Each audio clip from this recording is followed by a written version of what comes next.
Earlier today, episodes 5 and 6 of Season 2 of Hazbin Hotel released. In my previous video, I reviewed and gave my thoughts on them. In this one, I'll point out all the fun Easter eggs and details that you may have missed on your first viewing. I hope you enjoy. Let's start off with episode 5. In the newspaper, we see an advertisement for something called Vox Tech Assist. It says, buy 12, get one 10% off, you're going to want one in every room. It also says, microphone always on.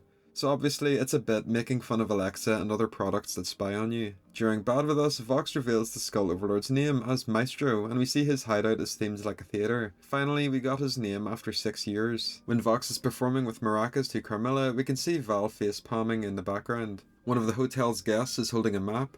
It's so confusing that you need a map to navigate it, which is funny. Outside Lucifer's room, it says no Alistairs allowed. Inside his room, we can see some gifts from the other sins. B sent some gumballs. Mammon sent a big stack of cash as a bribe, asking him to come back. Belphegor sent a plush. Maybe the cowboy hat is from Satan, while the perfume could be from Leviathan.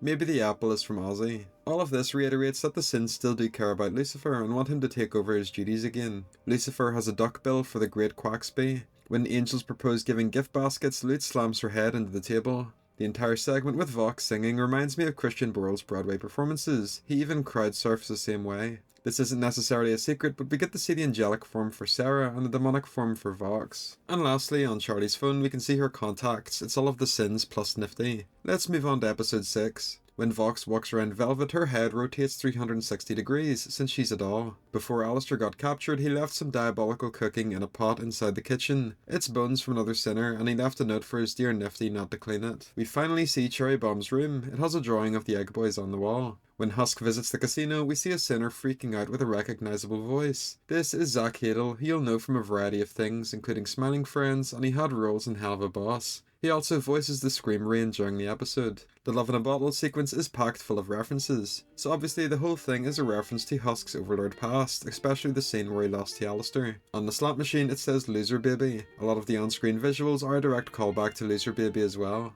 Vaggie had an exorcist friend that Lute and Adam took from her. This is a personal theory of mine that I've had since the pilot, and it looks to still be the case, but the Magic Cat Casino might have been owned by Husk. We can tell this because the cat on top resembles Husk, even the hat is similar. The aesthetic of the casino, including all of the staff, match Husk as well. We finally see Angel in drag, which is something that's been teased for years. We also see Valentino's director Travis there as well. Valentino is wearing the same hat he wore in his old portrait with Vox from season 1. In the back of Charlie and Vaggie's room we can see Charlie's trident from the finale of season 1. And lastly, we see Lucifer watching a duck romance show with a mini Charlie duck beside him. The show is clearly referencing him and Lilith. So that's everything. Did you spot these details? Is there anything I missed? Let me know down below.